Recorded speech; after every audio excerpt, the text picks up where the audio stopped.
नमस्कार दोस्तों, आध्यात्म के एक और नए अंक में आपका हार्दिक स्वागत है। दोस्तों, अश्विन मास की पूर्णिमा को शरद पूर्णिमा कहते हैं। इसे कोजागरी पूर्णिमा या रास पूर्णिमा भी कहा जाता है। यूं तो हर माह में पूर्णिमा आती है, लेकिन शरद पूर्णिमा का महत्व उन सभी से कहीं अधिक है।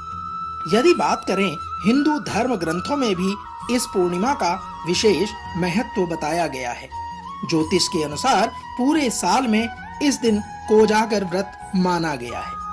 पूरे साल में केवल इसी दिन चंद्रमा 16 कलाओं से परिपूर्ण होता है। हिंदू धर्म में इस दिन को कोजागर व्रत माना गया है। इसी को कौमुदी व्रत भी कहा जाता है। आज के इस अंक में आइए जानते हैं शरद पूर्णिमा की रात इतनी खास क्यों है, साथ ही शरद पूर्णिमा की व्रत कथा और व्रत विधि का विवरण।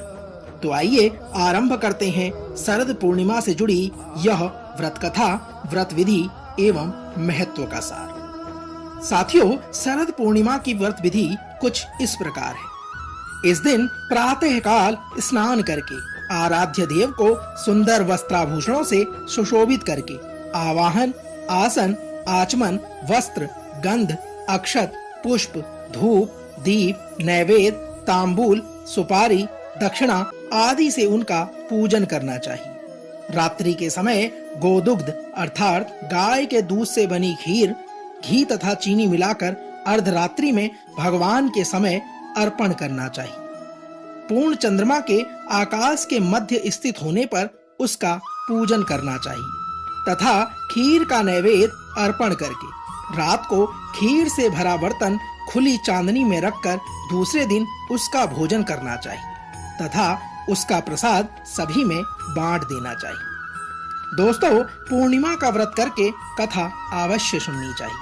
कथा सुनने के पहले एक लोटे में जल तथा गिलास में गेहूं, पत्ते के दानों में रोली तथा चावल रखकर कलश की वंदना करके दक्षिणा चढ़ानी चाहिए।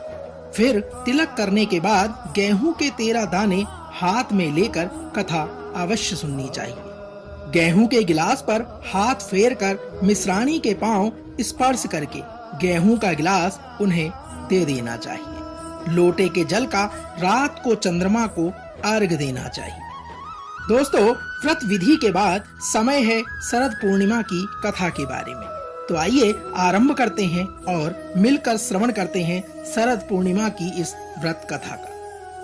पौराणिक कथाओं के अनुसार एक साहूकार की 2 पुत्रियां थीं। वे दोनों पूर्णमासी का व्रत किया करती थी। बड़ी बहन तो पूरा व्रत करती थी, किंतु छोटी बहन अधूरा व्रत करती थी। छोटी बहन के जो भी संतान होती वह जन्म लेते ही मर जाती, किंतु बड़ी बहन की सारी संतानें जीवित रहती थी। एक दिन छोटी बहन ने बड़े बड़े पंडितों को बुलाकर अपना दुख उनसे जाहिर किया और इस विषय का कारण पूछा।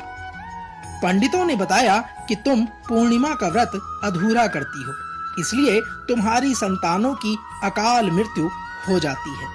पंडितों ने कहा, पूर्णिमा का विधि पूर्वक पूर्ण व्रत करने से ही तुम्हारी संतानें जीवित रहेंगी।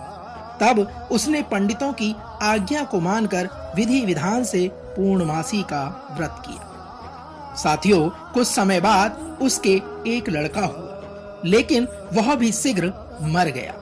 तब उसने लड़के को पीठ पर लेटाकर उसके ऊपर कपड़ा ढक दिया। फिर उसने अपनी बड़ी बहन को बुलाया और उसे वही पीढ़ा बैठने को दे दिया। जब बड़ी बहन बैठने लगी तो उसके वस्त्र बच्चे से छूते ही लड़का जीवित होकर रोने लगा। तब क्रोधित होकर बड़ी बहन बोली, तू मुझ पर कलंक लगाना चाहती थी। यदि मैं बैठ जाती तो लड़का मर जाता।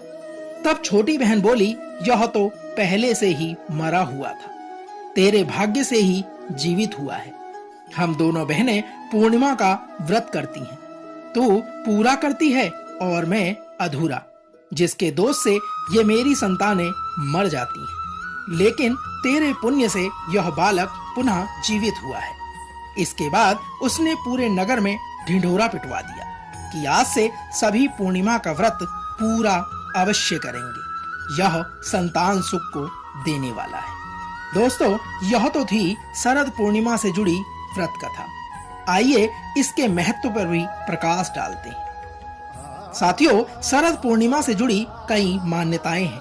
ऐसा माना जाता है कि इस दिन चंद्रमा की किरणें विशेष अमृतमयी गुणों से युक्त रहती हैं, जो कई बीमारियों का नाश कर देती हैं। यही कारण है कि शरद पूर्णिमा की रात को लोग अपने घरों की छतों पर खीर रखते हैं, जिससे चंद्रमा की किरणें उस खीर के संपर्क में आती हैं और इसके बाद मनुष्य के द्वारा उसे खाया जाता है।